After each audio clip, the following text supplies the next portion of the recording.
Thank you, Di. Right.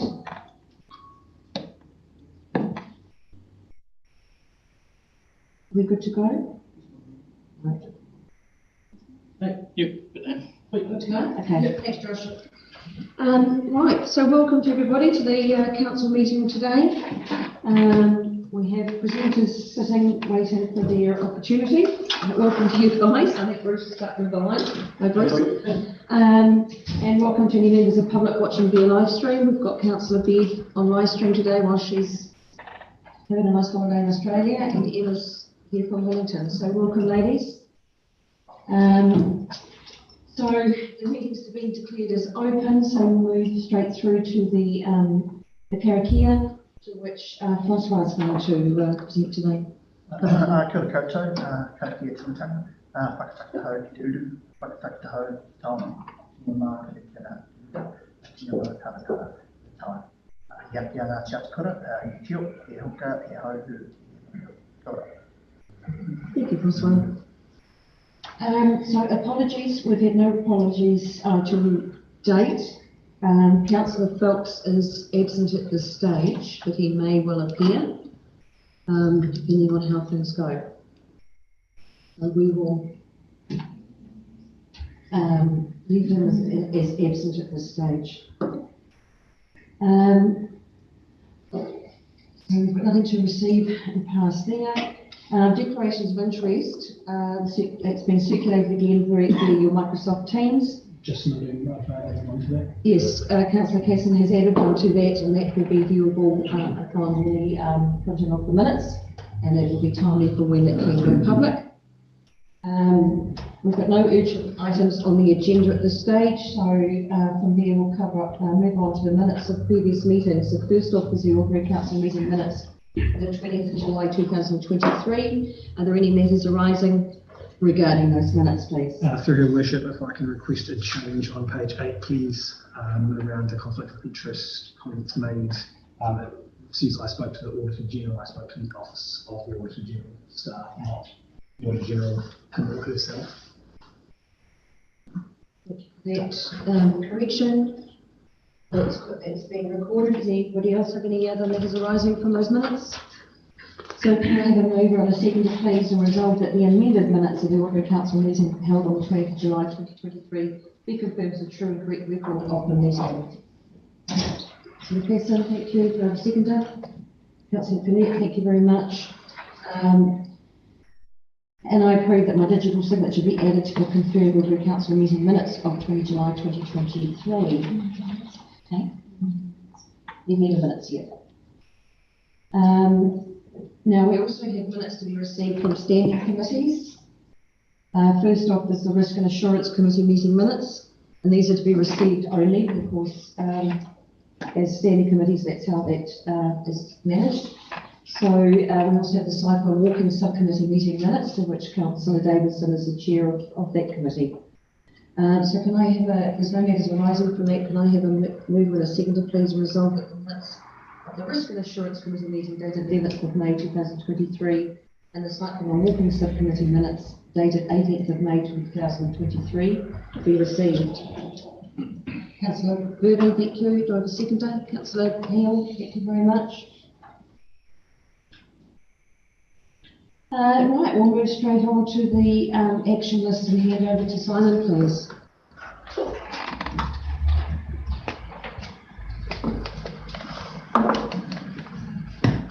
Thank you, Your Worship, and good afternoon, councillors. I'll run through these individual actions, which there are 7 of. Action 1, which is to do with the Peke Waitara and Council building. Council workshop this on the 10th of August, and there are a number of points that the council would like to be investigated further, so that work is underway and will prove to affect the council in the near future. Item 2, which is to do with the opportunity to look at Government House or Government building. As the outcome of the workshop on the 10th, council has confirmed they do not wish to proceed with the option of looking at it as a tenancy. We have advised Heritage New Zealand of that fact. Item 3, the racecourse development. project. We have a report to council today on that matter. Item 4, Stafford Cemetery. Can confirm that MOU has been signed by Heritage Takatika and is now in operation. Request that item be removed. The outstanding item regarding the CBD maintenance. There is still a date to be booked for a workshop with council, and they will look at parking strategy at the same time. Item 6, we've set a workshop date on the 14th of September to look at the compilation of proposed free limit changes for council, and we'll take action once that's been compiled. And finally, action 7, we have a meeting booked with Jane Winter on the 1st of September to go through potential council properties that may be of benefit for their requirements. Happy to take questions, Your Worship. Any questions for Simon? Councillor Anderson? Just on the Government House, was that decision made at the workshop, or should that go towards a council meeting about proceeding or not proceeding? Councillors, thank you for that.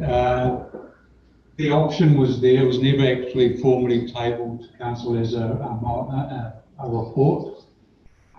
So we were considering it as an option for council. If council requests us to come back and formally withdraw it as an opportunity, council can request a report today. So where does council sit with that? Well, I'm reading the paper. I'm sure it's true now. I've got the tenders out to say that to do the rebuild, so we obviously don't spend any money into part of the rebuild. Maybe do it for me. Well, we need to have a very clear line made, because we can't flip-flop backwards and forwards with this. We need a very clear focus on what we're doing and why we're doing it. Sorry, through the chair. It was an opportunity for council to investigate to see if it had any merit. We didn't actually, obviously we spent some funding to look at the opportunities alongside this council building, and obviously the concept of a new build. So the opportunity was there to investigate and workshop with council. Which we did do, and the other side of it too was that we're under a time frame now from this building, what has to be done to that from where we got, and we need some definitive answers on costings and access and so forth. And that was part of the findings from that. So, which I think you were at the workshop. Yes, I was. The question was whether is that the right process, that's all. Right.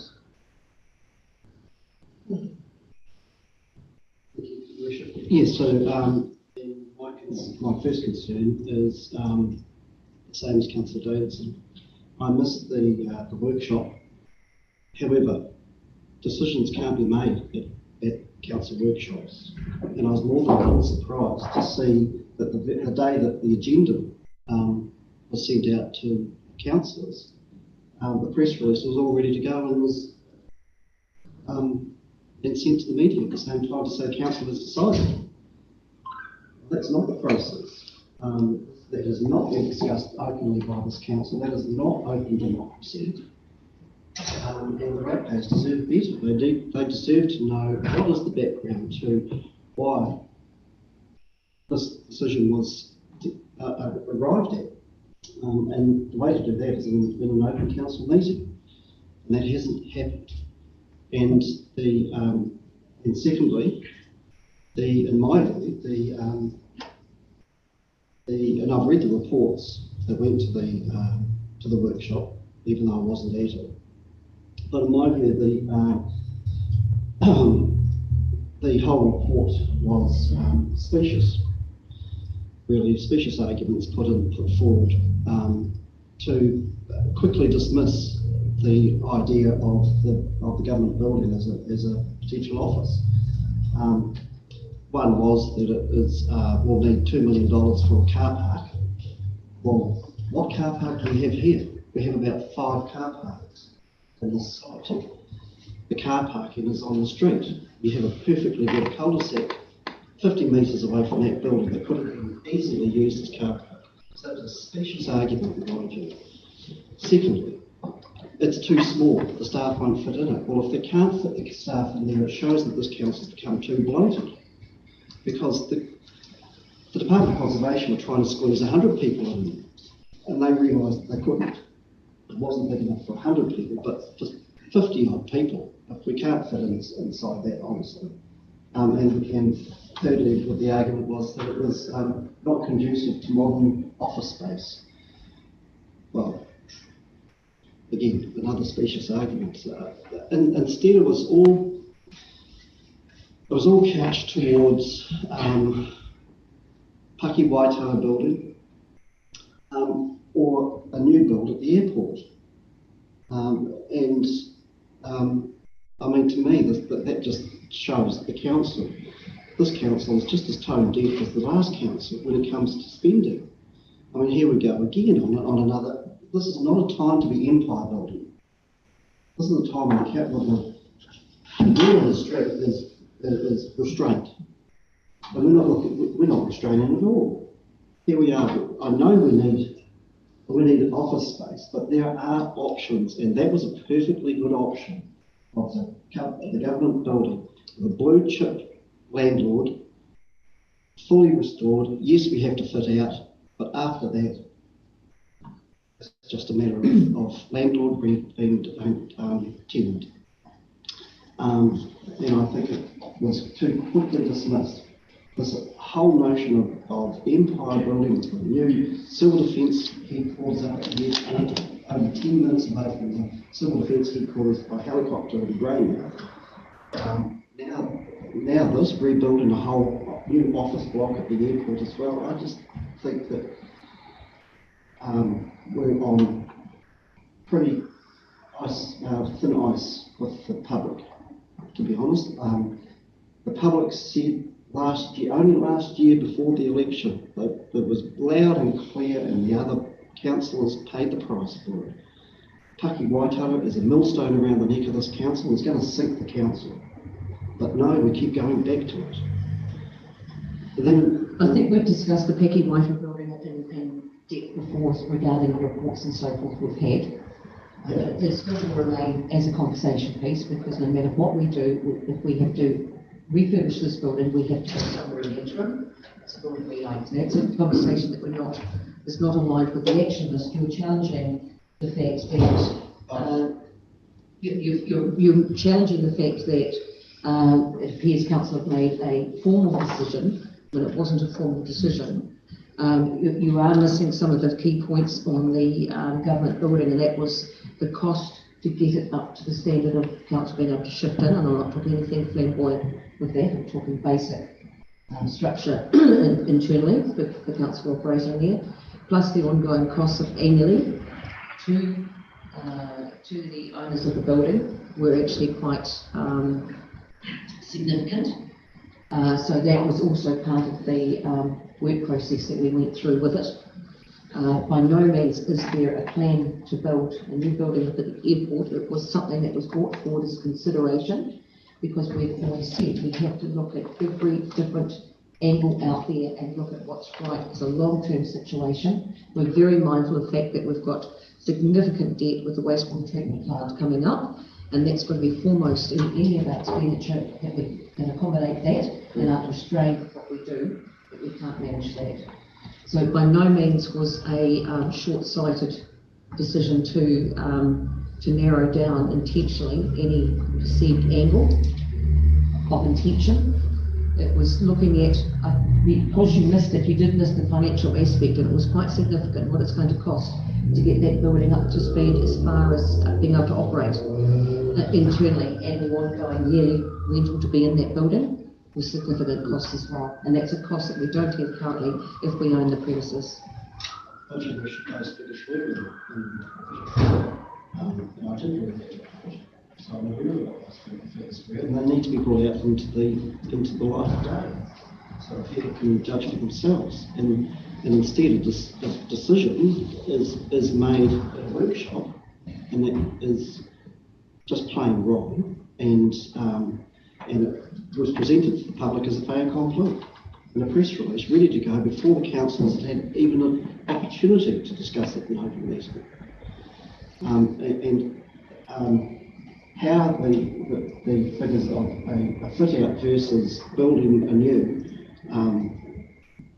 so somehow the cost of a fit out outweighs the benefits of building anew. I don't know how you arrive at that position, because this council is indebted to the health and cannot afford to rebuild. But a rebuild is clearly where it's looking to be heading. Councillor, sorry. Through your worship, I think also not only the cost of rental and the cost of fit out, there was also a very, very sizable one-off contribution towards the refurbishment that they had indicated that they would require, which was absolutely extremely well out of our reach. So that was one of the key things that struck it off for us as being an option. It was absolutely just out the gate. It's getting built anyway, so they've called for contracts. And the relevance of that? Well, they obviously don't need our money to do the rebuild. Because they've already called for No, contracts. but they're already doing that. That was something that they committed to doing themselves, was the reconstruction of that building, to modernise or refurbish standards. We were the kit out internally for meeting for communicative positions and so forth. So they will be committed to that regardless. So, getting back to the fundamental issue though, can we make a decision, or are we in a position to make a decision in a workshop? Is that a binding decision? Should it have been tabled to report? It's the key issue. So Your Worship, happy to bring a report back in September for with a recommendation. Does that sit with everybody? Yeah, thank you. Really that has us the site places charged and presumably they've already been spoken to. I will contact the CEO and just highlight the fact. Are you happy with that? Yeah. Councillor Beard, you happy with that coming back as a report in September? Your Worship, will that report include figures that were revealed at the workshop? I couldn't quite hear that, Your Worship. Will that report include the figures that were revealed? It'll be including the attachments and with the workshop. Yeah, well, sorry, it's just. The pros and cons. Which is what you're after, yes, in respect that. Right, so, Just on the action list, on the CBD maintenance, is the Lions office still an option in this? No, it's not. It's not. Council resolved it as part of the end of plan process.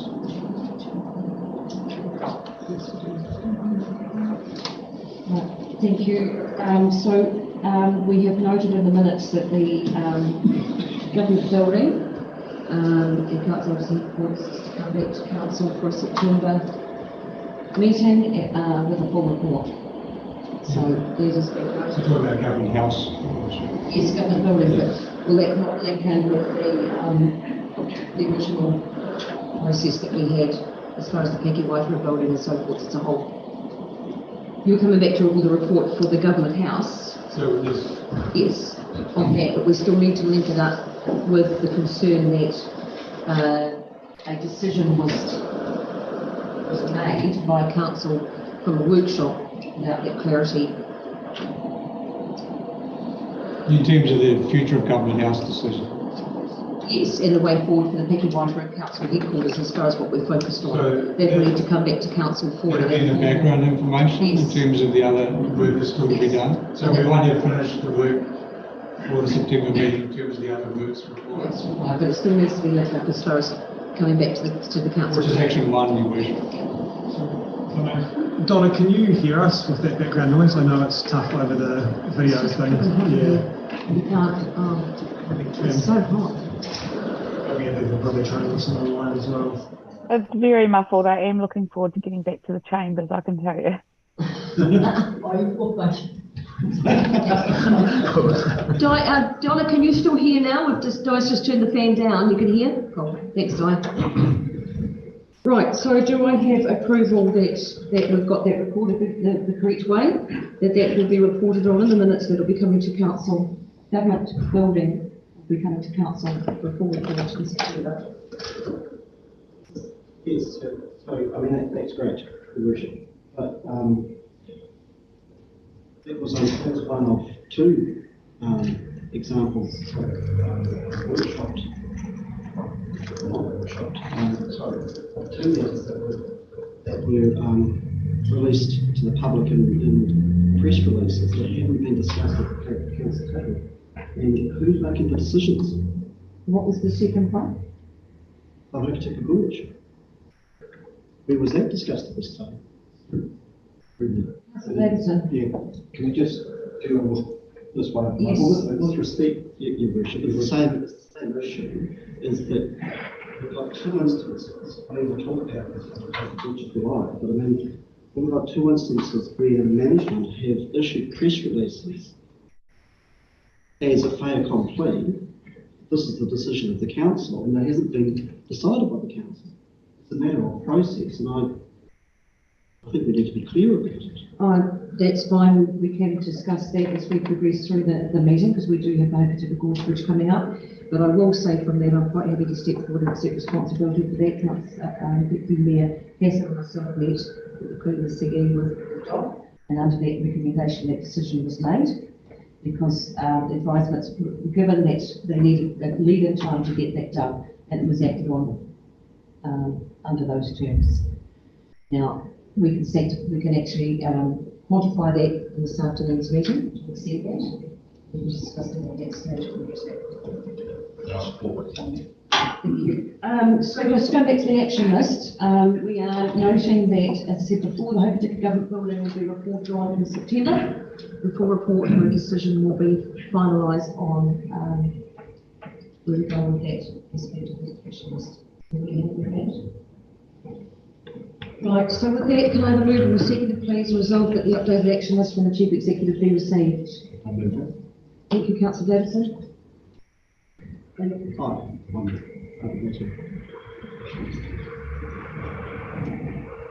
that report from moving seconder. It was only a bouquet. Actually, this time. We'd like to hear it. Right, if we'd like to hear the bouquet. Okay, thank you for the CBD maintenance.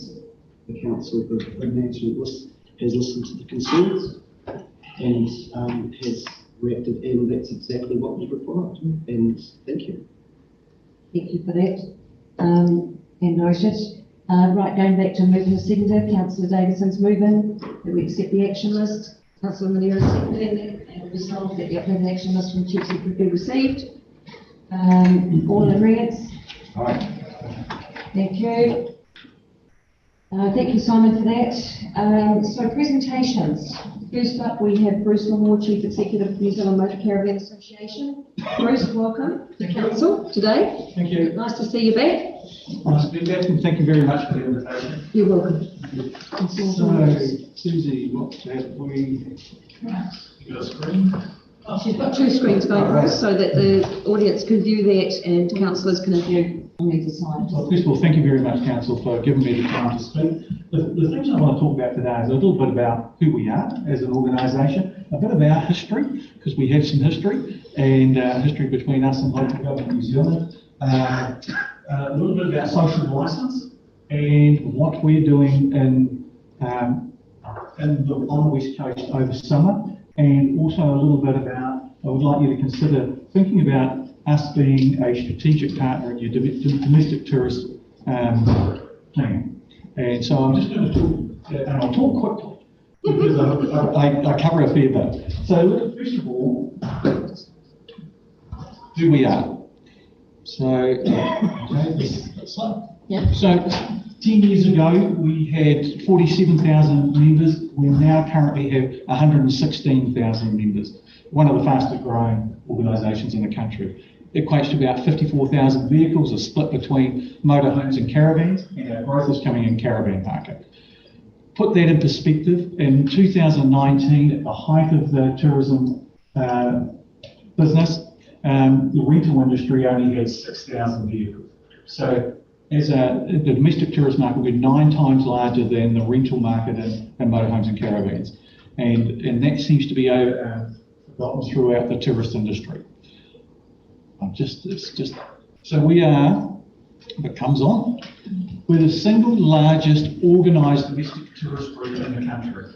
And I say that because you talk about the AA, there are 1.5 million people, but they are scattergun. They have a tourism aspect, but they send it out to everything. We are really engaged with our members. It is a strong organisation, and like nowhere else I've ever seen before, our members are connected to us. And our sole purpose is to go out there and be tourists. And so it's not a mixed message at all. So our members listen to us, and we're their source of information. Catch up. But we're not a business that catches up. We are customers. And this tends to get lost within the tourist sector.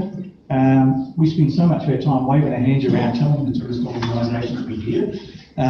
Their purpose out there is to go and try and connect customers, find customers for their tourist business. And we find that we don't fit cleanly into that model, so we'll go and do it ourselves. And we started this some time ago, and a little bit of history between us. So 11 years ago, we had a little bit of a battle. Western District Council and us, and of course, that's well and truly water under the bridge now. But one of the strong things that came out of that was local government New Zealand brokered a bit of a conversation between both parties, and we found that we actually have more in common than we do in opposition to each other. And we found not only here, but other councils around the country working together would achieve far more for both organisations than going to battle. And then we did that. And that started our road from conflict to partnership and our journey on social licence. Now, I talk about social licence. I don't talk lightly on this. This is a word that I think is thrown around. And I think most people barely are able to spell it or understand what's involved in social licence. And in the last 10 years, and it came from here, out of the conflict of here, these are some of the things that we've done to make ourselves welcome within communities.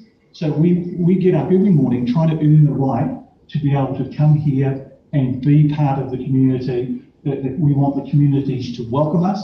And that's not an easy feat. It's something that you have to get up and earn. And it's something that, tourism is finding difficult in this country to actually understand that it's not all take, that it's give and take, and you have to earn the respect of the community to actually be there. And so we understand that. So these are some of the things that we've done over the last 10 years to try and earn the support of the community for our members. The Motorhome Friendly program is how we've driven that. The events calendar came out of that commitment to drive tourism to our partners. So with Motorhome Friendly Town, the situation is you get your bylaw in line with the Freedom Camping Act. Doesn't have to be, we're not asking for favours, just in line with it, and we'll drive our members to your community. And that's what we did. And one of the things that we did that with was the events calendar. You have Wildfire Festival, it's an iconic event. There's WOMAD, there's Art Deco. Everyone knows about those, but communities have a lot of events, wine and food festivals, music festivals, and they don't know how to reach people. And because they all have their own way of marketing. So what we did is we brought them all of those events into one website, our own website. And because we have that connection and that trust with the members, with their source of information, we made it easy for these event organisations to access our members. And one of the things was put overnight parking for our members, and we'll market your events for free. And it became hugely successful.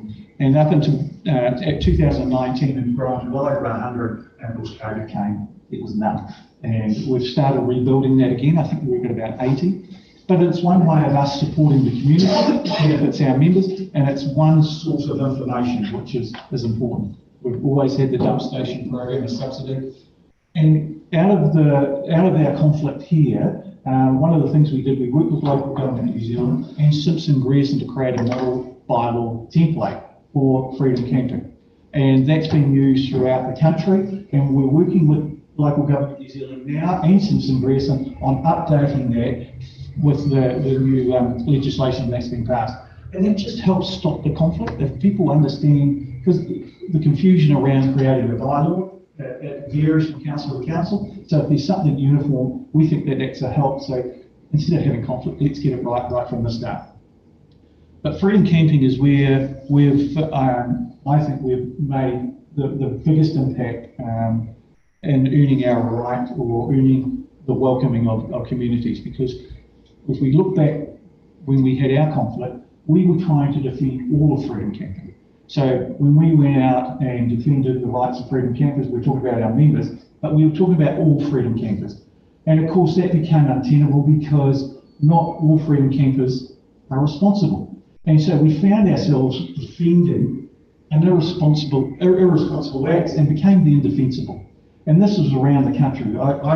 There's no one in the country that's been around and talked to more councils, more communities, and listened to more communities about the issues around freedom camping than me. I've been doing it for 10 years, and I've been in these rooms and community halls all of that time. So we changed our position based on listening to communities that they didn't actually have an issue with freedom camping, they had an issue with the irresponsible freedom camping, and it was a type of camper that was coming through and through. So we changed our position, and we said the default position for freedom camping should be in certified self-contained vehicles, toilets and what have you. And if a council wants to create bylaws for non-self-contained, they should have the right to do that. But they shouldn't be forced to do it, but the default position is around certified self-contained. And that's very similar to the legislation that's coming through, and it's being redefined on what that looks like. The other part of, and that we're proud about our input there is, this was necessary because there was no one overseeing us. And anyone who was certifying self-contained vehicles, so we took a strong position, a very firm position, but there were other organisations who took a far more liberal position. And if there's no one keeping us honest, then it's a race to the bottom. And in the end, you were seeing people issue self-containment to things that didn't even have a toilet. So the legislation had to change. And one of the things we argued all along, there needs to be someone sitting above us and keeping us all honest. And so we're very proud of that. Once again, that's listening to the community. So that's us changing our position on the concerns of the community. And of course, when COVID came, everyone went away. And this is when we went and drove to support those who had supported us over the last 10 years. And we created a journey through after COVID for our members to get out there. And we pushed really hard for our members. We created a whole magazine with the regions that had supported us, and we drove them out there. Now, it's never going to replace the international visitor, but it was, in some respects, it could have been enough just to keep some people afloat. So I'm very proud of our part that we played in trying to keep the domestic tourism or some of the operators afloat. So on that, I'll just click over. We're continuing on that, if it comes. So our national rally is coming, we're bringing it to Reefton next year. It's supposed to be in Christchurch, in Canterbury we're hosting it. I took it off them, they were having some internal wobbles. So I took it off them and we brought it over here to the West Coast. Now our intention here, we want to use it. This is continuing on our path of trying to be connecting with your communities and being an asset to your communities. So there'll be well over 700 vehicles in Reefton for a few days, but we want to go beyond that. So we've decided to market the West Coast, the entire West Coast for all of summer, and we're putting in considerable resources in place to do that. We've thumbs up, something's coming up. Yeah, so we know that we've got events all over the country that we support. They're not our events, they're other events that we have our members support. So we're timing all of those events to bring them to the West Coast for summer. And I know they're coming because Inter Island who contacted me last week, they're a partner of ours, and the bookings in July of this year, they're forward bookings for summer. The bookings are at record levels, pre-COVID record levels. So we know our members are coming because we've been marketing it to them already. So we want them here spread throughout the whole coast, and that's how we intend to do it. We've committed 60,000. We're spending $60,000 internally to market directly to our members. We're not asking any money from anyone, by the way. We're doing that now. We can do that because we have a direct line to them. They trust us. They listen to us. And we are their source. That would be about $150,000 if West Coast Tourism went to do this. It would cost, around 150. But we can do this really efficiently because of our connection. And so we want to go beyond just coming to the coast and spending and what have you. We want to now connect to your local businesses. We're already connected to the tourist operators, but we want to get down into the local businesses in the community here, someone like Stumpers. So we want them to be able to market to our members directly. We're trying to connect your businesses with our members. We're doing this, once again, we're not asking any money from them. We have our travel app, 85% of our members are on that, and we have a local deals button there. So that local deal, we're trying to get out to your customer, your businesses. Come market yourself on our app. You do it for free. Here's how you do it, and we want to make that connection so more than just tourist operators get the benefit of our members in the region. So that's us just continuing with our part of trying to earn the right to be here, to connect with your members and add value. But I actually think we need to go beyond that, because I think you should be thinking about us as a strategic domestic partner, and especially in your planning. So going forward, all councils around the country are going to start looking at their campgrounds that they may have investments in. Post-COVID, I think quite a few of them are going to struggle, or have struggled, and may be marginal. And I'm not talking about the flash ones, like the top 10s and the Tasmans, but there are what I would call pretty basic commercial campgrounds with some facilities. They might have some power, showers and toilets, but they might be pretty basic. Other ones that are going to struggle. Now, councils all around the country have these as assets, and they're probably more inclined to be liabilities for councils right now. And I'm thinking that you should start to consider us in your thinking and the planning around that, because we are in a position now, we have built a strong network for our members, but we actually have some responsibility here to try and preserve camping for all of New Zealand beyond our membership. And I'm talking about affordable camping for families.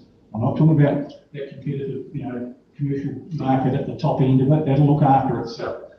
But we want to make sure that we preserve the traditional camping option for members, for people in this country. And I think there's an opportunity for us where you have assets that are marginal, maybe liabilities to you, they're costing money, or they may be marginal. Maybe you'd look at us as partners in that, where you keep the asset, but you give it to us to manage. And we can bring with us our membership. So we have a brand, and I'm not talking about branding at NZMCA, and I'm not talking about making NZMCA park. I'm talking about keeping it open to everyone. And we can do what we've done with 80 commercial campgrounds around the country that we don't own. Where we created a brand called CampSaver several years ago, where our members get a discount. It's pretty simple, 25% off or 2 for 22. It'll be 2 for 25 shortly. It's a good solid discount. Commercial campground can have access to our membership where they have full facilities, all of that, and we're trying to drive them out into the commercial campground network so it's sustainable.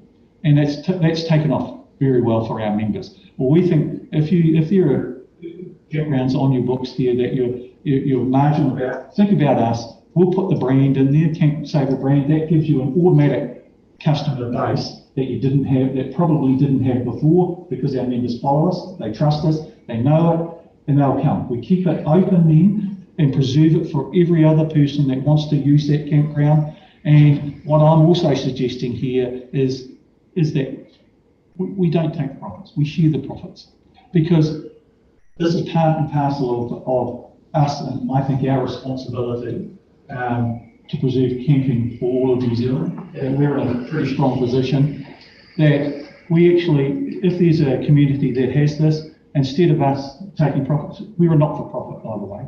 We make good money, but we return that directly to our members through benefits, through all campgrounds and all of that sort of stuff. And so part of this is we don't need to make money out of the campground. If we can preserve it, because our aim here is to ensure that there are camping for our members and everyone else is available for here and onwards. And so if we can arrange and work with the council to create that opportunity, then the profits that come out of it can be shared with that community. Straight back to where that council, that campground is, that community actually gets a direct benefit of that money. So they are the options I think that I want councils to start considering going forward. I think there's us and iwi who have taken an approach of earning social licence. I think iwi is, especially down here, Ngāi Tahu, they give back to the community, and there are very few tourist organisations that do that. I think they're a strong example, and this is what I'm proposing that we do as well. If we can work together and preserve those commercial campgrounds, keep it for the benefit of the community and share it with the community. It serves us, it serves the community, and I think it's the way forward for tourism, quite frankly. So that's me, and I thank you very much for your time. I'm happy to answer any questions.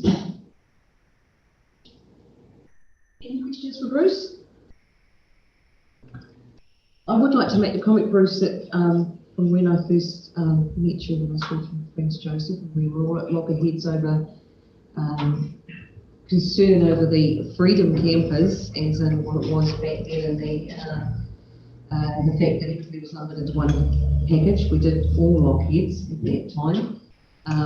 But I'm very, very pleased that we are where we're at today, where we've got and recognised the two separate entities that they are. And this is where yourself and everybody behind you has assisted with that, because you're recognising the right way that you're motorhome friendly and what that involves, as opposed to being the freedom camping side of things. So it's actually allowing us as councils to manage the freedom camping side of things in a better way as well. So it's assisted you, but it's assisted us as well with that recognition of the two divisions within the camping aspect. It's interesting to say about the camp savers. We're not blessed with campsites.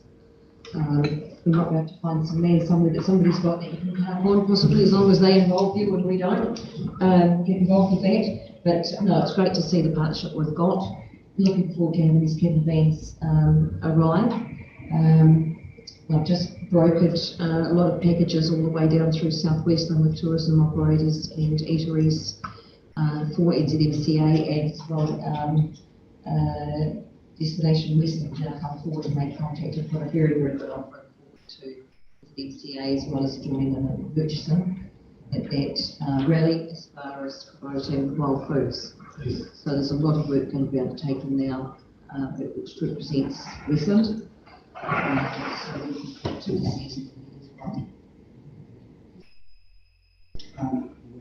Just agree.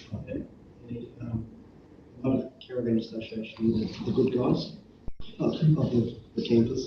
I mean, we all know people that are, in these weddings,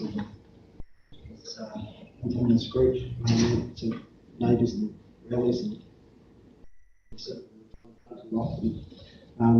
and so when we were 10 years ago, I just applaud you for the progress that's been made in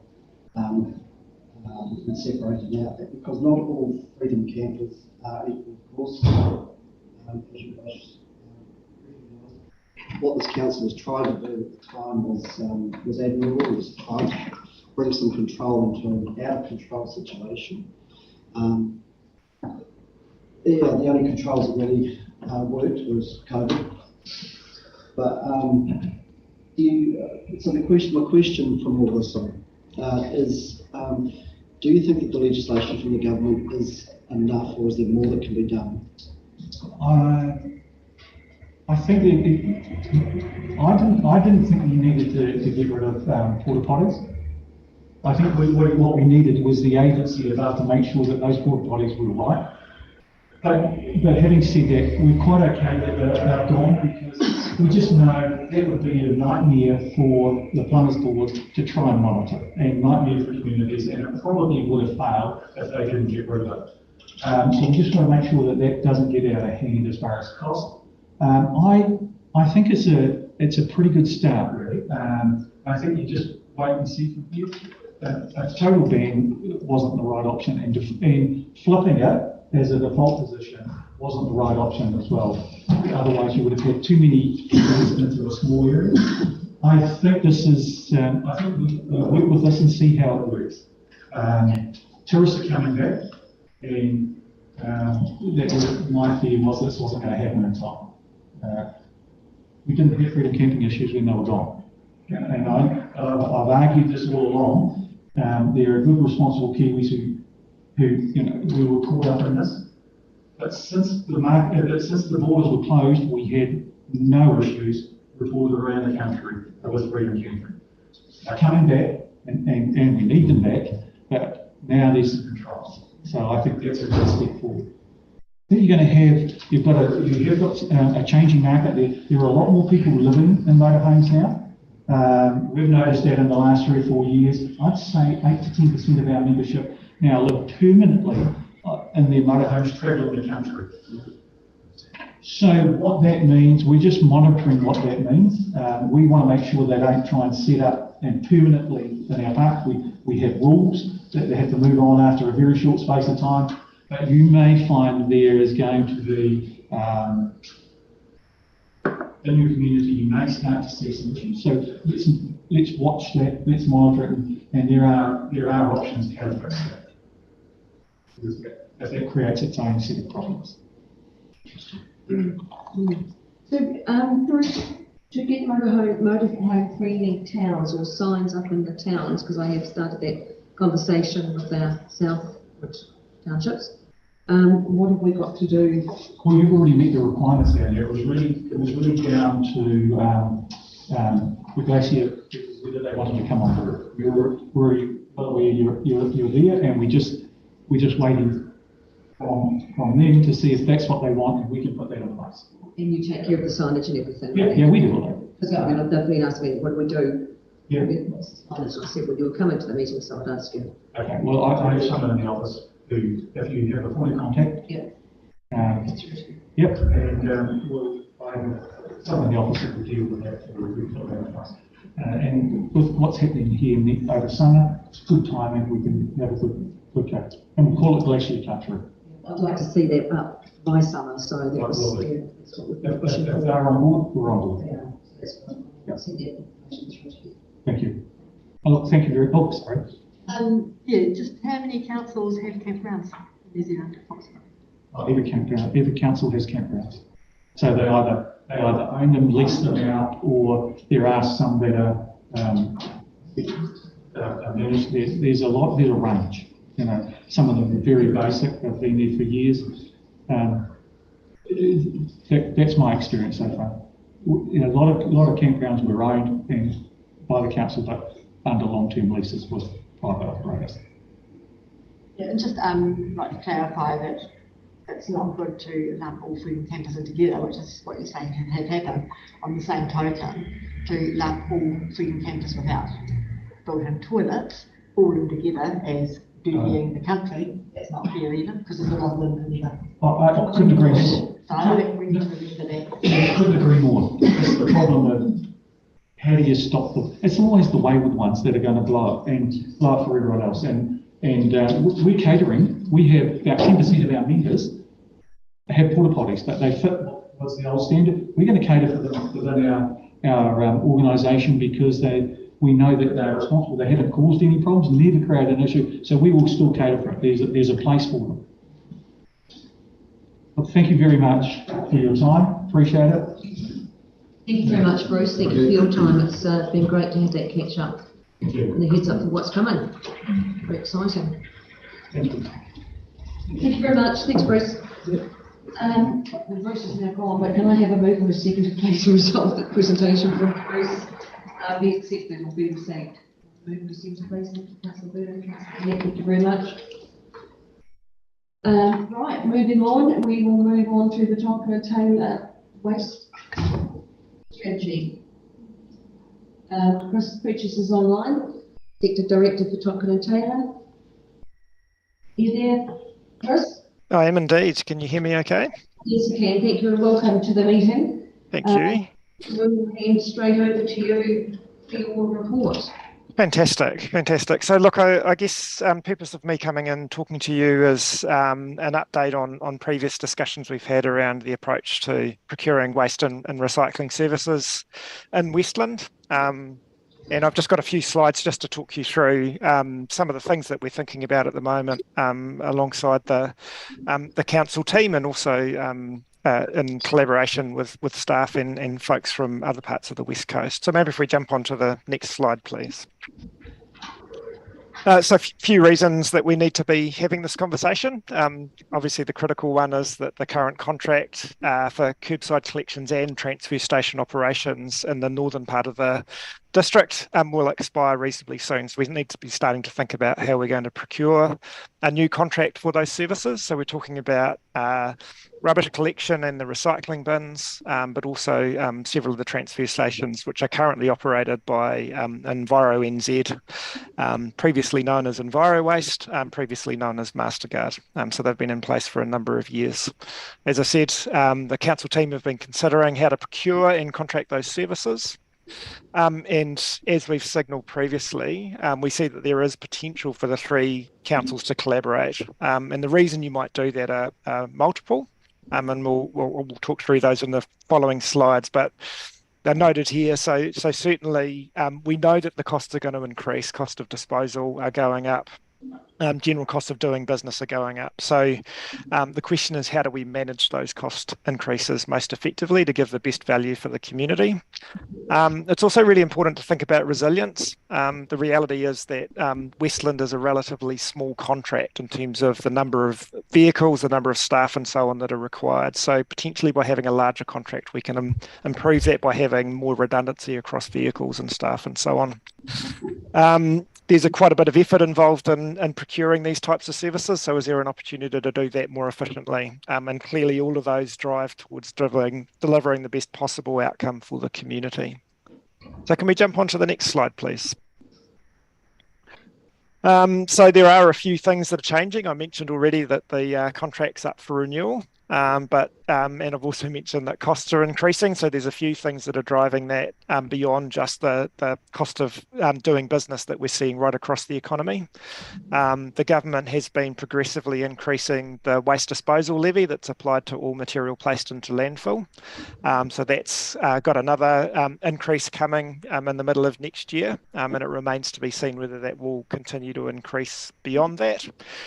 Also for the disposal of materials to landfill, the emissions trading scheme applies, and that the cost of carbon is related to a number of factors, but what we've seen is over time that has consistently increased as well. So both of those are increasing, contributing to increasing costs. We've also got a really clear signal from government around standardising services available at the curbside. So assuming that those signals turn into reality, that means that council will need to start collecting glass at the curbside. Currently glass is not collected at curbside for recycling. in Westland, and council will also need to start collecting food waste from households in urban areas over 1,000, so in Hokitika at a practical level for Westland. The second one's got a bit of a longer lead time on it that needs to be in place based on the current signals by 2030. And actually there's some work that the 3 councils on the coast are looking to do actually some thinking about what that might look like, drawing on funding that's been made available by the Ministry for the Environment. So there's a little bit changing. If we can jump onto the next slide. What's the lead in time to the glass collection, Chris? So the standardised so introducing glass collection should be in place reasonably quickly. There's probably a bit of flexibility around just the practicality of getting those in place. So a logical time to do that would be when a new contract comes on stream, but in the next couple of years, so much tighter than the organic waste collections. And I guess we'd actually already started a conversation around introducing glass collections because that glass is quite heavy, and the fact that that's going to landfill means that you are incurring a reasonable amount of waste levy liability against that, and also emissions trading scheme numbers because of the way the emissions trading scheme is applied to landfill disposal. So there's a number of drivers for why targeting the glass makes a little bit of sense. And there's also possibilities of tapping into some support from the Glass Packaging Forum, who are looking for ways to support glass recycling across New Zealand.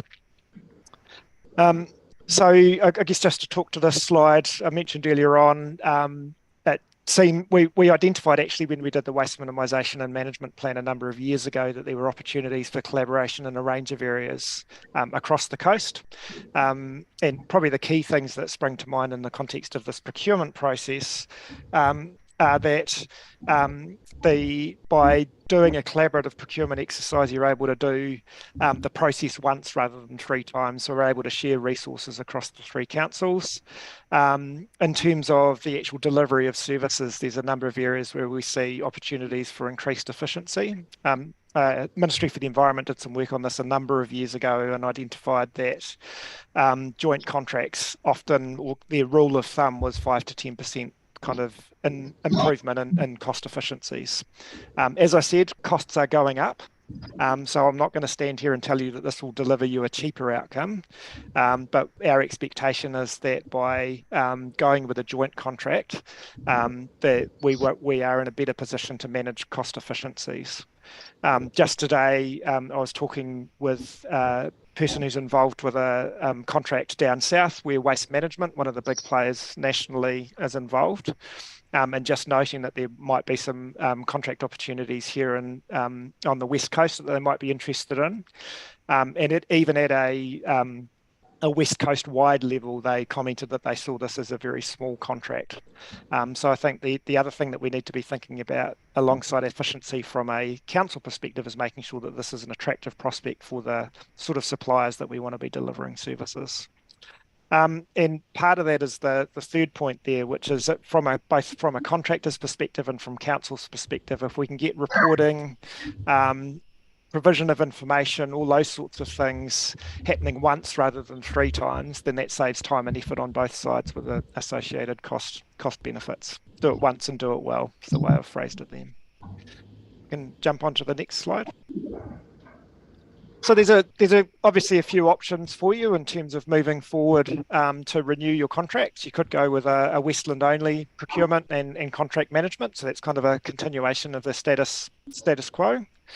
So your staff, with whatever support they require, doing the procurement and the ongoing contract management. You could go through a joint procurement process and then have individual contracts. So get some efficiencies in terms of just the engagement with the market, if you like, and potentially manage those contracts either separately or together. So basically you do procurement process together and then go back to a status quo type scenario. You could do a joint procurement and then have individual contracts with each council, but coordinate the management of those contracts in the long term. So try and get some of those efficiencies around reporting and so on.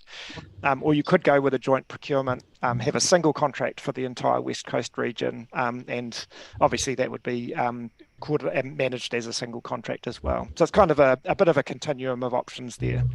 And I guess from where we're sitting, what we see on the coast, but also what we see in other parts of the country, there's some positives and negatives with all of those. That won't surprise you. So if we can jump on to the next slide. So normally what we would do is have a bit of a think about what the different positives and negatives might be. So down the left-hand side of this table, we've got cost management, resilience, so making sure that we can continue to deliver services, efficiency, and how effectively are we actually delivering on the outcomes that we want. And then across the top, we've got the 4 options that I just mentioned in the previous slide. So I just wanted to talk that through before we jump onto the next slide, which is just a bit of a summary of our assessment of the balance between the different components. So if you could jump onto the next slide, that'd be great. So what we've done here, I wouldn't expect you to be able to read the slide on the screen, but I understand this has been circulated. And probably, I guess, the key message here is the colour coding that we've got here.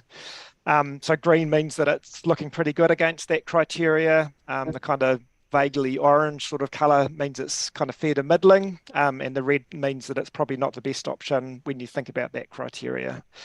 So hopefully it's clear to you that there's no perfect solution here. If we're looking at a Westland only scenario, it's probably going to be more expensive, and there's probably some resilience challenges, but it's probably going to be more effective about delivering exactly what you want for your region. So there may be some trade-offs there. If we go down the other end and do joint procurement and some coordination of activity, that has some real advantages in terms of resilience, in terms of efficiency, and that'll flow through to into your pricing. But there may be some trade-offs there in terms of your ability to be very definitive around any differences that you might want at a local level. Now, if you're tracking news across the region, you may be aware that Buller District Council are currently in consultation about a change in the way that they deliver their rubbish collection.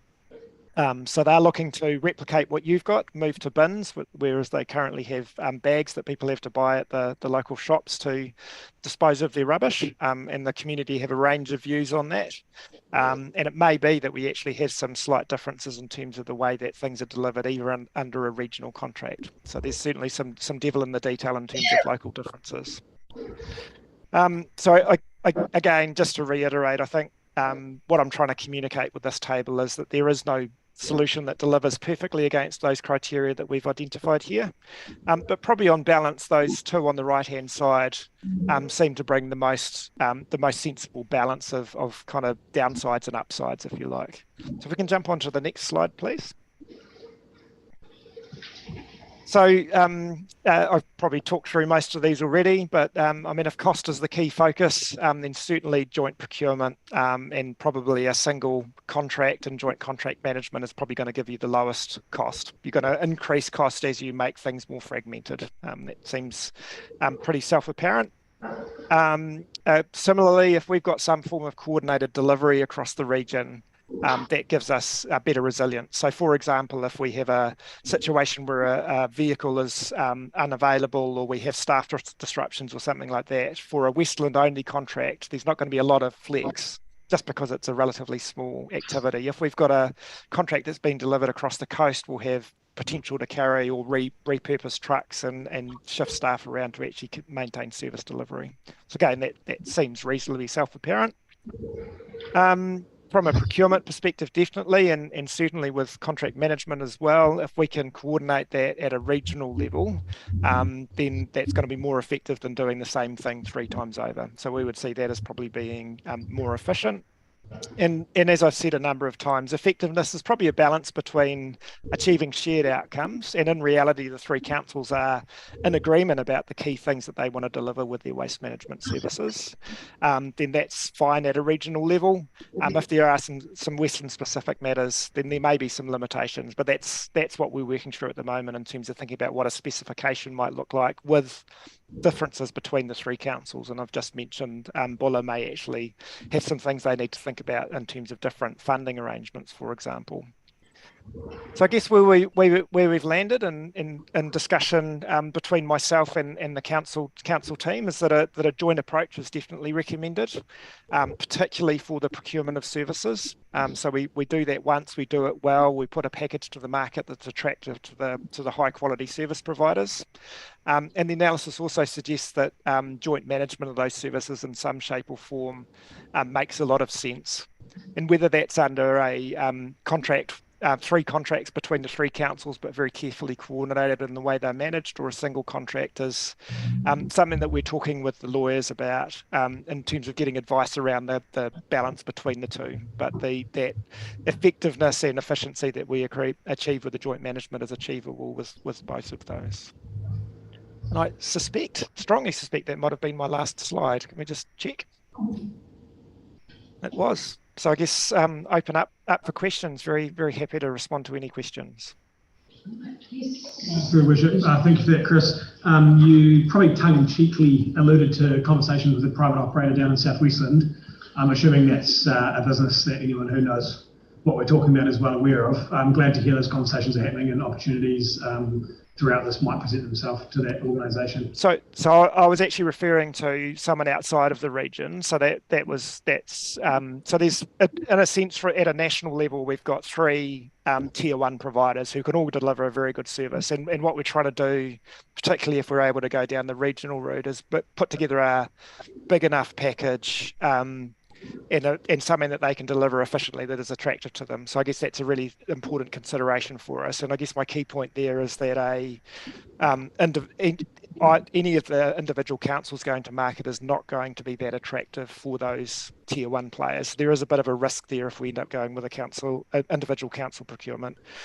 In terms of South Westland Rubbish, so they are an existing operator in South Westland. I understand there have been some discussions with them around what the new system might look like. At the moment, we've focused on the existing Northern Westland services as being part of a regional, possibly being part of a regional arrangement, and the discussions in terms of what South Westland services look like are ongoing. Can I just comment on that very quickly? We do not wish to exclude people who give us a good service at the moment from opportunities to carry on giving us a good service. Just want to. Yep. Can you give us a ballpark price on what it's going to cost to get rid of the glass or recycle the glass or collect the glass? Sorry, I don't have those numbers directly in front of me, but in some of the background analysis that we've pulled together, I'm sure we can circulate that to councillors. We've looked, so effectively what we're looking to do with Glassinn is replicate the service that's provided in Grey District at the moment. So that gives us a good indicator of today's dollars, and that is an increase. And then obviously we've got an escalation in terms of as we go forward, because the cost of business is going up. But I guess the trade-off therefore glass is that's currently going into landfill at what is a very high disposal rate because that's the real cost. So that you're talking about running additional collection rounds, so there's some additional cost, but you're also talking about reducing your disposal cost for that material within the refuse. So I'm sure we can circulate those numbers for you to give an indicator of the overall pricing.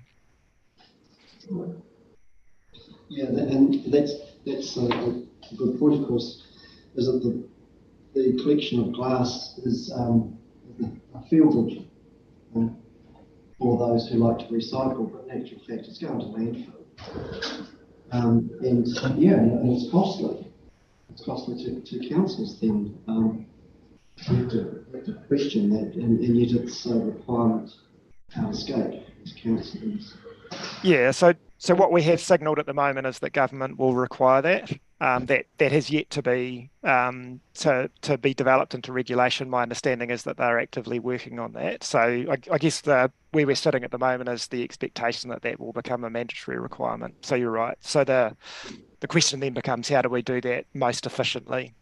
And deliver a level of service for the community. I think it's an open question around what you might do with that material. If that material is collected at curbside and colour sorted, in theory that could go back into remanufacturing, but that won't surprise you to hear that there's a significant transport component to get that material up to, across to Christchurch would be the logical route, and then up to Auckland for remanufacturing. So there is an outlet there. I guess probably just worth noting that, I mean, you might end up, for argument's sake, paying $150 or $200 to move that glass to Auckland. Don't quote me on that number, but it's not going to be insignificant. You've got to remember that to put that material into Butler's landfill as a waste material is significantly more than that. So yes, there is a cost associated with it, and really the significant difference is that you're running an additional collection round, so that certainly needs to be taken into account as well. But the key driver here is the mandatory requirement and the need to respond to that.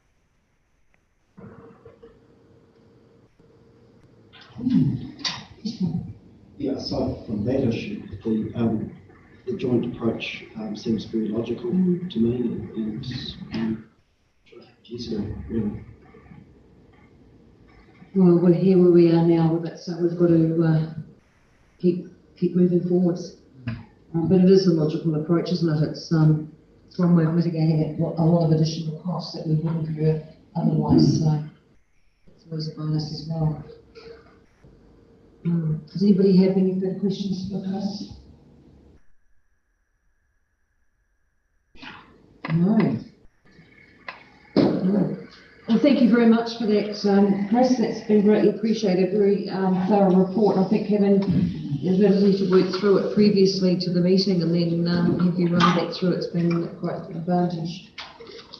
So if there's no further questions for Chris, can I have somebody please move and second and resolve that the presentation from Chris Bridges and Captain Taylor be received, please? Thank you, Councillor Gillett. Councillor Davis, thank you very much. Thank you very much, Chris, for joining us today. Not a problem. Thanks, everyone. We look forward to the future updates that will no doubt be coming. Sounds good. Okay then. See you. Bye, everyone. Bye. Cheers. Right, so we will move on. Cody's here. I saw him come in before, so we'll move on to staff reports. First one being the financial performance for July 2023. Cody, please. Thank you. Good afternoon, your worship and councillors. Through your worship, I present the financial report to the end of July 2023. Before I take any questions, I'd like to point out a few things and before you guys ask any questions, I'll start off with the sustainability report on page 32. It says there under interest to rates revenue, and under the note, negative 0.88% of rates revenue is paid in interest. And I thought that might have been a bit confusing, so I would just like to point out that that's due to the fact that interest revenue exceeds expenses for this month. This is largely due to the interest rate swaps. These are financial instruments which are paid quarterly, so it's a timing issue essentially, as well as high official cash rate at the moment that's giving us favourable interest rates. I'd also like to point out budget figures throughout this report for revenues, operating expenditure and capital expenditure are subject to change. The budget is yet to be finalised. I suspect before the end, before next council meeting, ordinary council meeting, the budget should be finalised by then.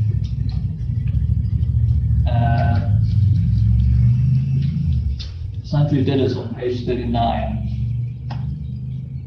I wanted to point out that we have a large figure of over $2 million under the current sundry debtors. 1.725 million of this relates to a swimming pool grant. This is yet to be received to this date. There's also 195,000 of this relates to community development grants, and this has been received in August. I want to talk briefly about the debt position as well.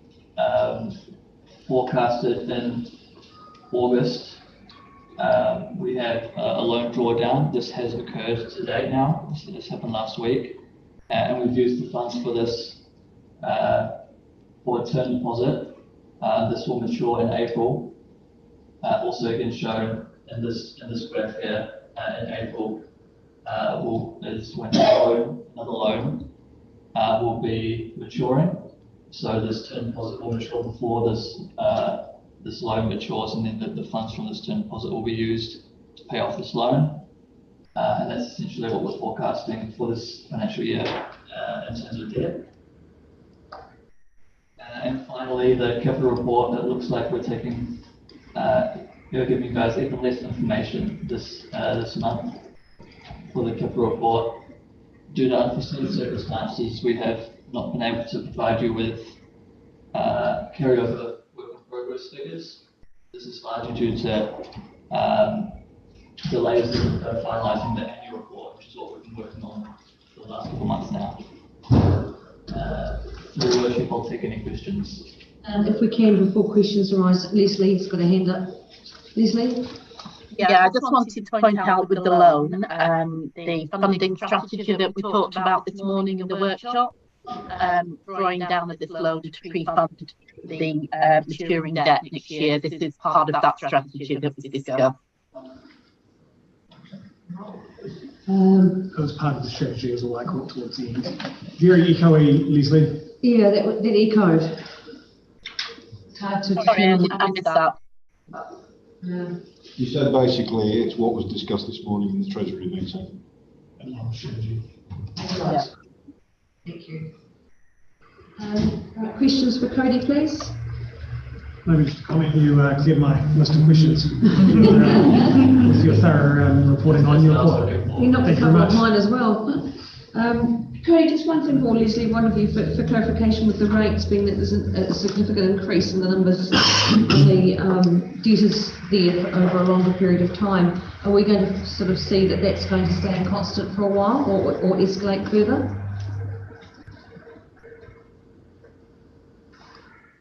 The 60 days, 90 days, arrears? Are you asking me or Cody? Oh, either.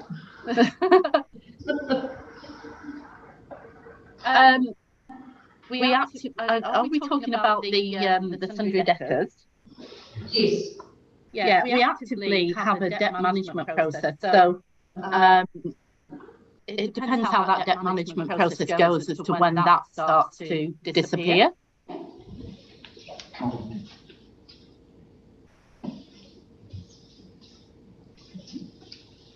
So, couldn't. So under that debt management plan, you're hoping, sorry, it was hard to hear because it is echoing, you're hoping to see that improve? Yeah, I believe, Cody, I believe it's all part of the grants, isn't it? And there are stipulations on when we actually get that money, and we have to provide reports to be able to get that money. So it's possibly to do with the fact we haven't yet met those, we've invoiced, but we haven't actually met those stipulations yet. Right, timing of when we expect grants to come in, forecasting grants and continue to use it as forecasts. So, yeah.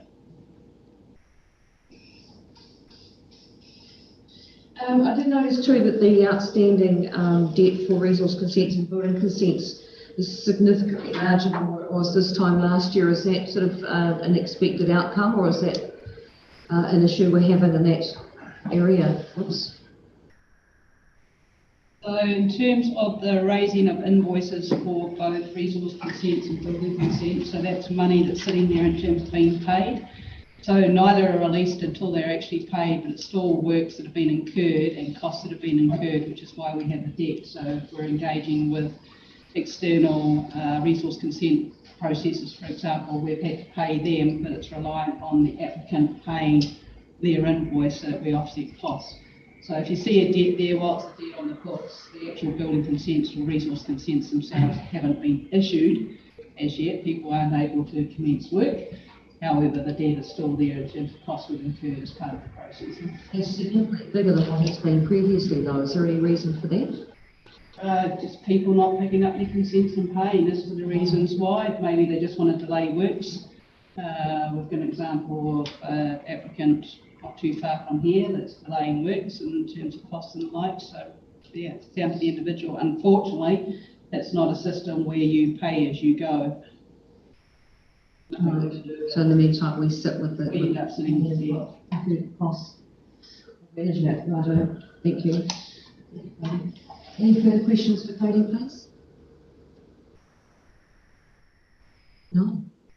You did well with that extensive breakdown regarding the report, and thank you for that, because actually I think that answered probably quite a few questions that were sitting around the table, so thank you for Cody, and well done on that. Right, can I have somebody please move to see the result that the financial performance report be received? Please, thank you, Councillor Casson. Seconder, please. Councillor Neal, thank you very much. Thank you, Cody, for your time this afternoon, and we look forward to next month. Right, so now we will move on to the Hokitika Forward Suspension Bridge closures plans. Okay. I'm going to take the report as read, and I will open for questions. Simon will be able to cover some stages of the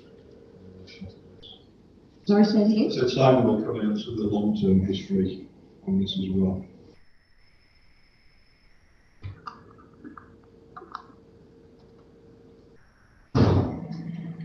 Right. You've all seen the report, went through the report. We had a bit of an update on that and breakdown of it this morning with presence of Doc here. Do I have any questions for Scott?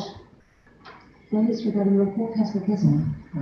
We're here. I acknowledge it's not great that we're here, nor is the pathway it's taken us to get to this point, nor is the bridge closure in relation to the upcoming tourism season, and neither is at risk to our destination.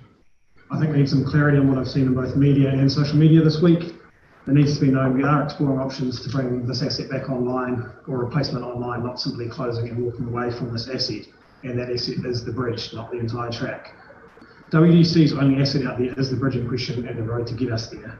The rest of the experience is with our partners at the department, and we need to continue working closely with them in this space until we have a longer term sustainable solution in this space. To be clear, the track is to remain open to both a shorter and longer out and back track options, not the full loop track as it currently is. The only part of that track to close is the bridge itself and the areas surrounding it. This is due to the heightened risk of structural failure as this asset moves closer to its end of life, and this is a risk we simply cannot afford to ignore. Thank you very much for that, and very, very correct content there. Do we have any questions for Scott? We'll accept the report and move on. Thank you. So, firstly, there's no question at all when it comes to public safety. So, the question that arises for me is, how do we get to this position? Because it's not as if we didn't see it coming. And we were told in 2019 that the bridge replacement was necessary. I guess at that point, we were relying on Department of Conservation taking over the asset, which in my view they should have. Belongs to the Department of Conservation. I mean, they have the rest of the bridge site, and they should have taken this over. It's one way that they could have, the department could have helped ease the burden on the ratepayers, given that this department doesn't pay rates, but they didn't. So therefore they left it to us. Yeah, so I think it's a real shame that we got to this point. But as I said, the warning bells were there in the past, and somewhere along the line, we, and I say that we because collectively, because as councillors, we heard this as well, we dropped the ball. And the great pity of it is that we had all that drug money from Three Waters that were splashing around everywhere on projects, some that were and some not so.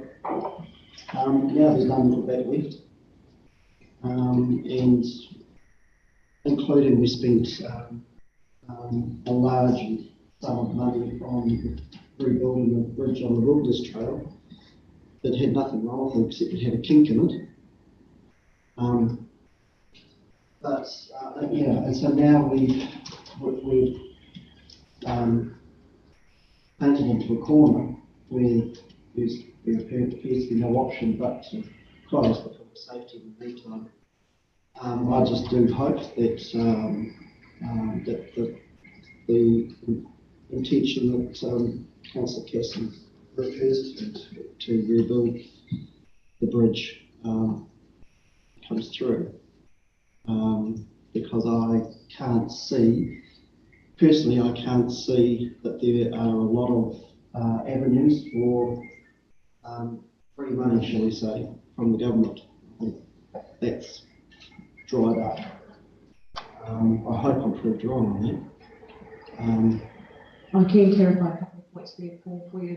Firstly, the ownership of the bridge, being that you've been on council for some time, I've been on council previously, Councillor Neil, Councillor Davidson, we've all touched on this suspension bridge from time to time on the track. I think when I was on council, the term 20 and before, that was when the car park and everything was put into reality and that was developed. The swing bridge wasn't part of that equation at that stage, but as far as the ownership being given to Block, they did not want it then because of the age of the structure, and I can fully understand that. Nobody wants to take ownership of something that's as aged as that. So it's not a matter of whether they should have or shouldn't have. That was the situation at the time, and we can't change that. We've just got to look at the situation we've got now and move on. What's been and what's been. It's transpired through 3 councils, and if not more than that, when the report goes back 10 years. So it is what it is. We've got to look at getting a resolution to this as quickly as possible and move forwards on it. We've acknowledged that the impact of this on the tourism operators locally, but we've also got to ensure that they understand that the beauty of the area is still there, it's still in place. The viewing from the rock face is still there where all the photos are taken from. It's one swing bridge gone. The beauty of the area is still there, the walk is still there. There's 10 minutes extra to spend there now with the walks, with what Doc is going to do. And it's important that the tourism operators grasp that and go out there with a positive story while we get in and do the dog work behind that, seeing what we can do. We've already had discussions with outside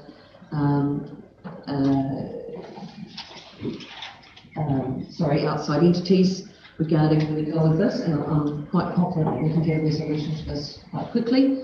We've got a report coming back next month as well on the costings and so forth, and we can move on and hopefully we'll have some more information by then too. Yeah, I mean, we've got another meeting with DOC over Monday to go through this. We have been engaging with them. As councillors are aware, there has historically been a proposal for adopting a bridge conversation about how that would work. I think the issue that we've got with this is we've had a structure that has been reaching its end of life, and it's about managing that transition from one to the other.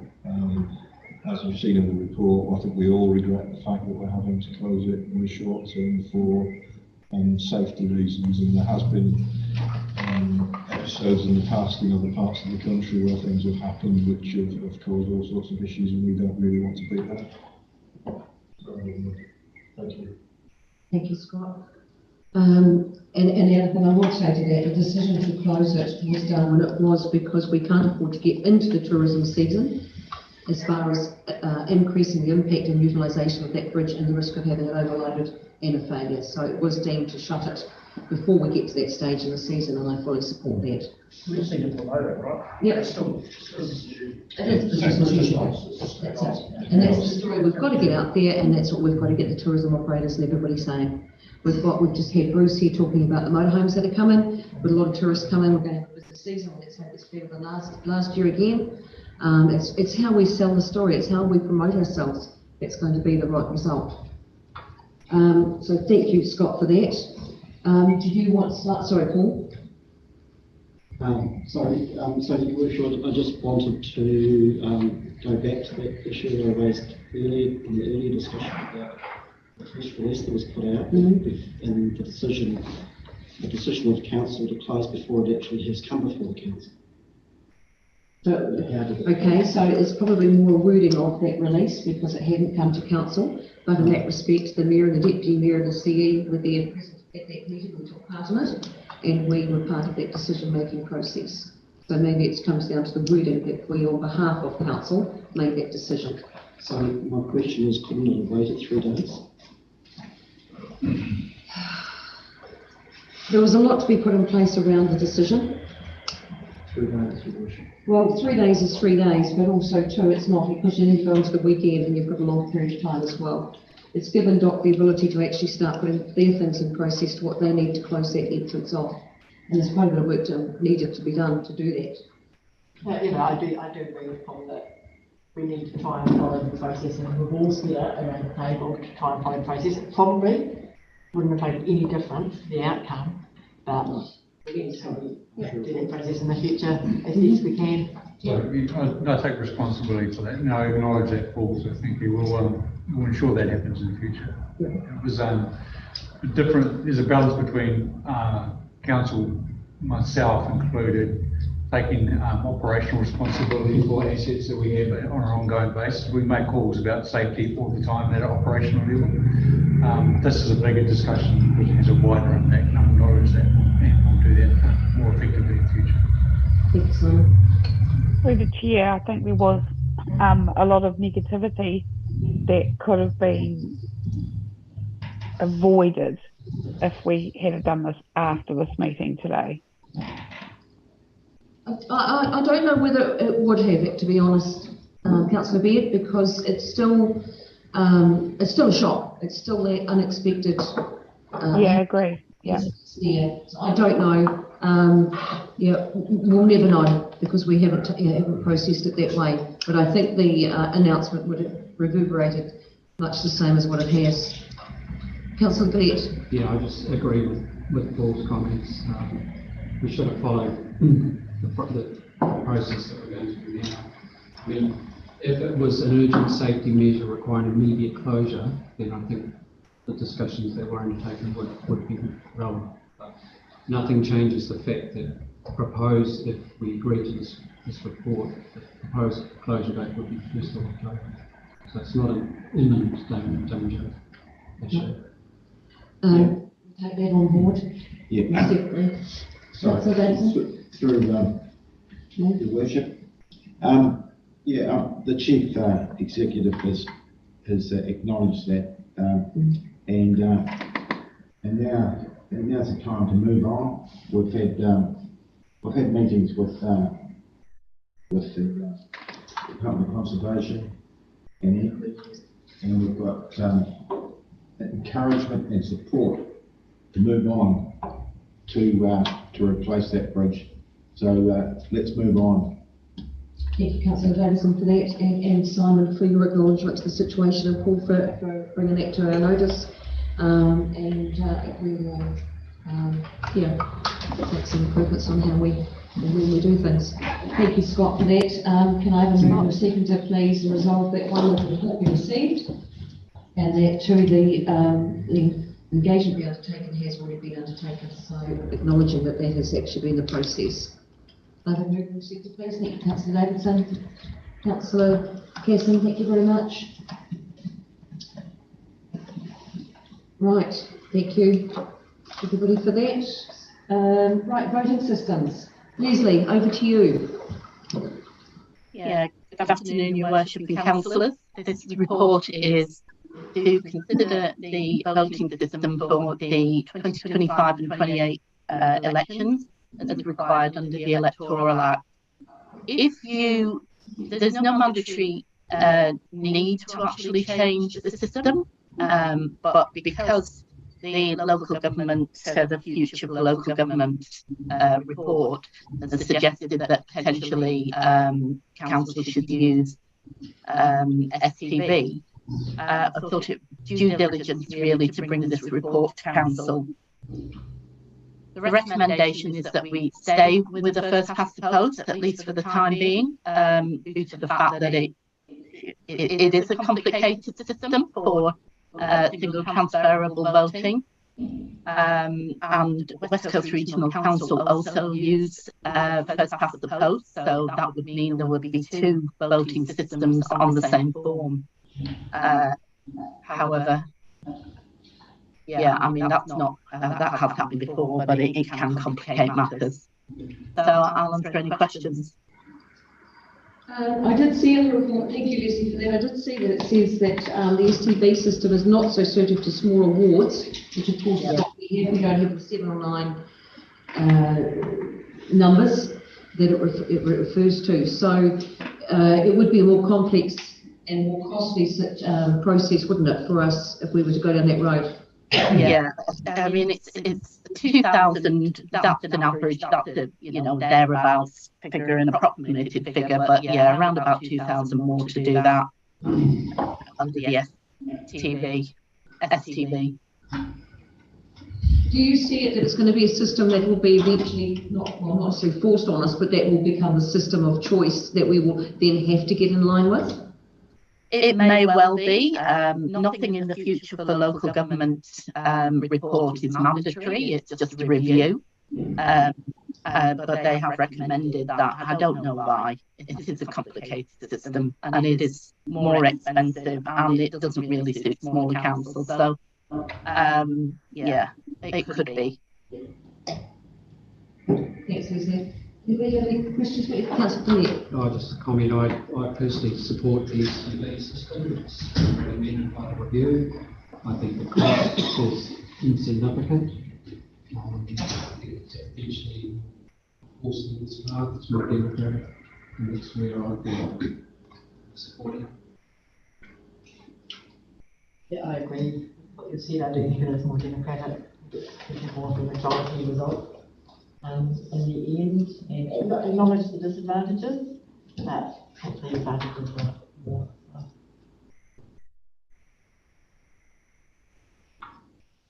Any other comments, questions, etc. for Leslie?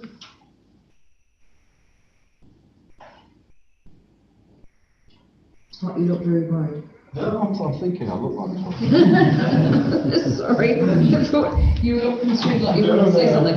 Sorry. Okay. Right, so no further questions for Leslie, but Leslie, with this then, we will need to take that to a vote around the table for support to go stay with the first past the post, just to be sure we've got the numbers there for that. Yeah, you probably, now that we've brought the report, will need a recommendation to resolve on the recommendation, but you don't actually need to do anything if you're not changing the voting system, but I think it's due diligence to actually at least have gone through this process. Yeah. Okay, thank you. So just to give an idea of that, can I have an indication of those that agree with the resolution, or the resolve to stay with the first past the post around the table, please? If I can have a show of hands, staying with the first past the post. Changing to a new system of voting. Councillor Burden? Undecided. Undecided. Yeah, sorry. Donna? I can't see Donna. Donna was for the first past. I've been supportive. Sorry, I couldn't see your hand. And yeah, thank you. Thanks, Donna. Right, so that means we stay with the first past the post and support that resolution. So can I move on second to please resolve that A, the report be received, and B, that council resolve to continue to use the first past the post electoral system for 2025 and 2028 during the elections. And I would be guessing that by the 2028 time, that will be perhaps when we will see that change being made directly through the council, perhaps if it gains more support. Can we have votes recorded? Yeah. So I don't know if everybody was aware of that. It does cover the next two elections, this decision. It's not election by election, it covers the next two elections. The decision has to be made now. And whether we change. Even then, would a new council ask for a vote within that time? Could potentially change? Leslie would have to answer that. Sorry, I couldn't hear you, Councillor Neil. Sorry, so even if this was passed now, a new council in the next triennium could ask for another report to come and to change it in the future, should they choose to? Not for the next two elections. The 2028? Yeah. Of course, there could be a change in the Electoral Act by then, and that it might be pushed on to council, but no, not for this decision is for both those years. And even if you don't do anything, it will be for both those elections. And in that too, Jane, is that you couldn't go into that triennium with the just, that 3 years out from the 2028 elections and ask that to be brought forward. They do have a lead-in time to the transition. So if you're wanting it to come back to the table for another discussion, it would have to be in the next triennium for the change to be implemented by 2028. They stipulate they need that stepping time for the change. Just a little bit more background is that we're carrying out a representation review early next year, and this is part of that. And that's, we carry out representation reviews every 6 years. So just to be clear, under the Electoral Act. It's just come to us with the option of changing it for 2025, 2 years previous. Yeah, in 2028. So to do the same, which will be the same amount of time, but yeah, it's okay. Yes, but it's for 2 years when you make the decision, and you can't make it just before the election. You have to make it at this time for that next election coming through. Sorry, Leslie, can you just clarify, it's been 5 years since our last representation review? They're carried out every 6 years, so next year it will be the 6th year, so it has to be done next year. This council has to carry out a representation review. And we did carry one out 5 years ago? We've carried one out when we have to carry one out, which is every 6 years. Yep. It's a legal requirement, so we do it. Right, so we still have a mover and a seconder, please, to resolve that we received Leslie's report. Councillor Monero, thank you very much. And that resolve, and Councillor Casson, that resolve to stay with the first class proposed electoral system, the 2025-2028 elections, triennial elections. Thank you very much, Leslie, for that. Right, so we have got a note in there about meeting duration, and we haven't been here for 2 hours yet, so do you guys want to start into your section of the meeting? How long's your... It comes down to how many questions you have. Should be too long. No, that's fine. Let's move on. We haven't been sitting for 2 hours, so we don't need to cover that part of the meeting just yet. But I do say that we've got off now for 3 o'clock. We'll cover that now. So if there's a need to go past the 3 o'clock time, can I have a move for a second to resolve that the meeting go beyond the 2 hours in accordance with standing orders? Yep. Thank you, Councillor Casson, Councillor Burden. We'll do that now so that we can extend the time without having to stop and go through that process and carry on again. And then we can adjourn for afternoon too. Okay, welcome. Thank you. Thank you. Just a little warning, you are going to be seeing us for the next couple of months. So there's an assurance of the direction on the next space that the conversation today is one of the 2 attendees in here. So that's about the transfer evidence for the working group. Firstly, I just want to talk over what we've done in the creation of the registration of interest and request for proposal stage. So before that goes out to market, we come back again next month. So we'll put key dates in the back of the document as well, on the second appendix, just the work that we're doing in the background. So normally this would be done at a sort of working group level, but we do understand the nature of this project, the community as well. There's high interest in it and should be given. So the process for looking at who could potentially partner with the council for delivery of housing on the racecourse is twofold. So just as a reminder, we go through a registration of interest. We basically cast that net wide with a set of criteria that they must adhere to.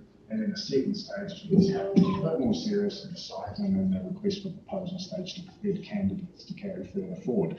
So the criteria and the registration of interest stage is what we're here to talk about today, and specifically the creation of a working group to run alongside the process. So when you create criteria in first sort of housing, traditionally like this, you go for your normal things like, capability, financial background, capacities. So all I was going to say is there is a paper on the agenda that has to be formally put forward. I'm going to let them do the talking bit, and then I'll come in on. You come in and pull it all together. Pick your slot. So the working group in this case, so there'll be a set of criteria that we're expecting people to be able to respond to. So we put this out on GET, which is a tendering process. So here's the land, here's the opportunity, here's the background, etc. Here's the criteria that you must meet in order to even get a sniff at that second stage. Now, one of the criteria that we've created is around community broader outcomes. We discussed this quickly last time when we came in. It's really, really important that all of this engagement that's been done with the community is reflected in the end result of what happens at the Hokitika Racecourse. So the working group has stood up with the terms of reference, and that working group creates what's known as the broader community outcomes. So that's one of the criteria that anybody looking at this proposal must adhere to. So that's what the engagement findings are. So the working group works with us and essentially comes up with the broader community outcomes and the criteria alongside the capacity and ability to deliver solutions. So the terms of reference, we have cut and paste a bunch of stuff out of your other terms of reference documents, so there shouldn't be too much in there, but it is a guiding hand. So there isn't delegated authority to make design decisions for the private sector as such, but it is a guiding hand to create those broader community outcomes and to ensure that anything that starts going out for tendering is put back in front of council. Any recommendations to be made in the process comes back to council. So at the end of next month, we come back, the working group's had 2 meetings in the interim, create those outcomes, we come back and go, hey, here's the criteria that we've created to go out on tender, on GETS. Did you want to add anything to this, Jace, because you've been doing a whole bunch of work on broader outcomes? Yeah, not really, but what we'll do, the first meeting with the working group is we'll introduce the broader outcomes as we see them, we'll then get feedback from them. Also at the same time, the master plan update will be introduced to the working group, and they will then make sure that our master plan actions align with the community wishes. And then at the end of it, before it goes out for ROI, there'll be a super master plan that reflects what the working group has taken from the engagement. So that's the process we're working through. Makes sense to everyone? So Scott, did you want to introduce the 2 decisions? Well, I was just going to come up and say,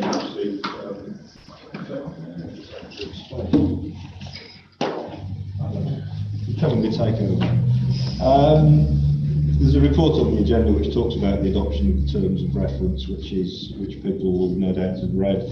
The specific recommendations on who is going to be sitting on the working group, and the recommendation within that is 10.2, which is talking about your worship of Helen Marsh, Councillor Gillette, Councillor Burden, and then 2 community reps, John Strange and Rebecca Pearson.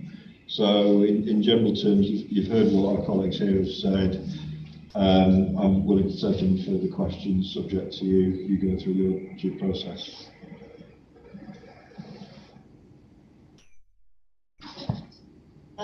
There's a question on the stakeholders. There's 2 stakeholder positions there. Can you identify what stakeholder groups they represent? The two stakeholder, the two community group members. How about John Strange and Rebecca Pearson? Yeah, sorry, we didn't pick those. We put forward, because it's taken so much, so it should be on a working group. We put forward and said, hey, ideally you'd have the mayor, 2 councillors and 2 stakeholder reference groups. How they were picked. So in terms of that. Yeah, just through your worship, I work with We work together on this. worship in terms of identifying a cross-representation of stakeholders. Obviously, finding 2 that represents everyone is going to be impossible. But we thought that the conversations that we're having at both the workshops and the experience that some of them bring to the table, particularly around the engagement around integration of activities, the recreational side, some engineering principles understanding as well, but also the wider connections that one of the stakeholders has with Development West Coast, heavily linked with Destination Hokitika and Love Hokitika as well, so can and is well known within the community to represent wider groups as well. So both of those stakeholders, external ones, will be taking, can be approached and take feedback from various organisations as well. Just because they do festival hats, I wasn't sure which angle pointed on. It was, we looked at it very, very intensely, Jane, because we were concerned that if we went for particular community groups as such, we just wanted to stay as neutral as we could, covering as much representation as we could with who we selected. But calling them stakeholders does imply that they have got that interest anyway. Well, the stakeholders, the workers, the residents.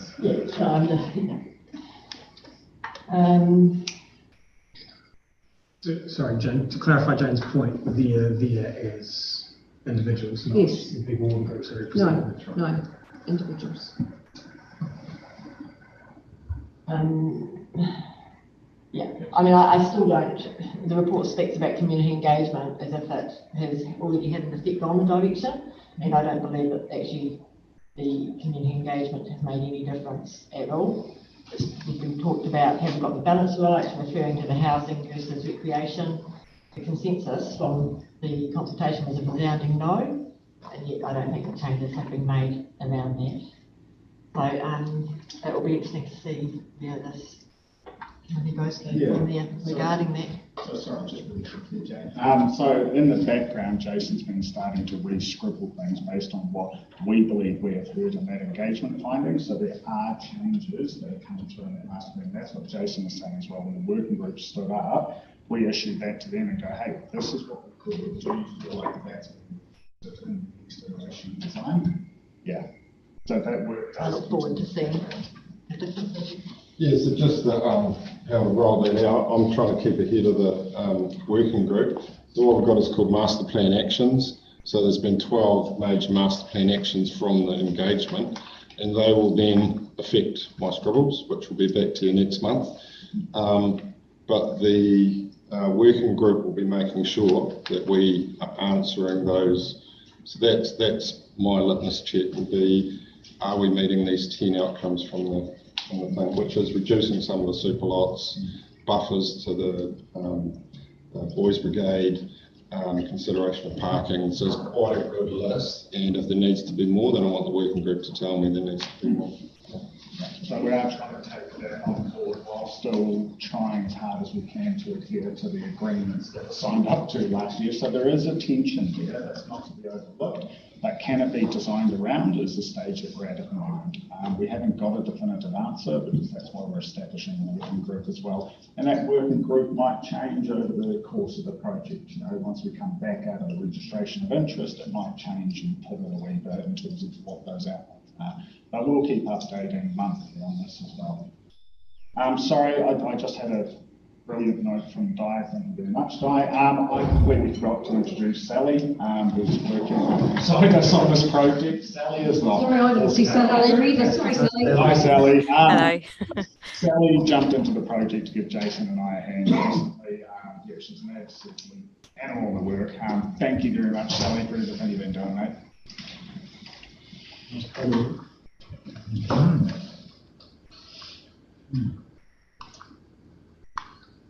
Right. Oh, yeah, I just wish the new group, and the team, work well together, and, I trust, you'll have, really good outcomes, so, certainly got my support. Thank you very much, Councillor Davidson. Thank you very much, it's greatly appreciated. And of course, everything has to come back to council. We don't have the ability to make any decisions for anything in place. We come back with findings, recommendations or whatever, but that's the extent of what our work programme is with this. And yeah, you'll see in the back end of the papers as well issued, it's just that sort of calendar of events, how many times we come back to council. So there's so many actually points to come as well, even before we go out on bids. We come back and then you have a 1 month where we don't come back because the process will be running in the background. And straight away we're back a month after that as well. Paul, did you have a... I just want to say that I think it's a good mess. Confidence in. Thank you very much. Appreciate it.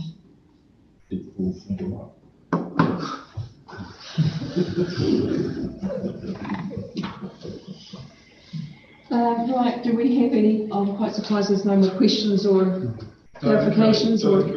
No, sorry. Nothing further on this, everybody?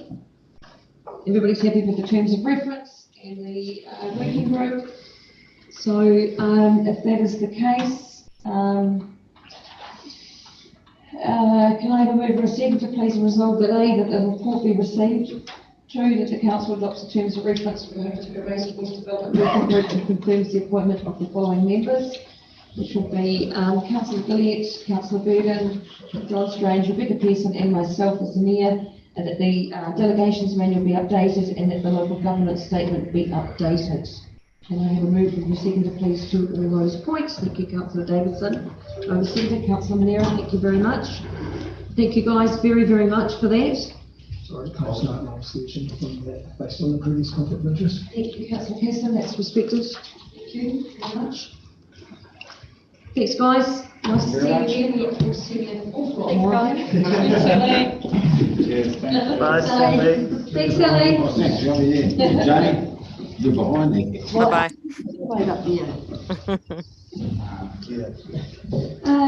Right, so with that, gee, do we want to go into public excluded now and finish the meeting off? Because they are basically, there's no reports as such as there. Oh, there is Rachel's report. What's the appetite around the table? Keep going. Is Rachel already online? Is Rachel online, Diane? If you could just move the seconder to go on. Yeah, I'll do that. I just wanted to get a consensus whether we want to do that. She's not online yet. It's a different Zoom. Different Zoom, okay, that's cool. Look, we decided before to extend the meeting time over the 2-hour period, so we won't go back to that. We will carry on. So can I have a move from the second to please resolve that council move into public excluded section of the meeting? Thank you, Councillor Neal. Councillor Davidson, thank you very much. So we'll adjourn for 2 minutes to allow the committee to disconnect from Zoom and from the section of the meeting reconnect via the second Zoom.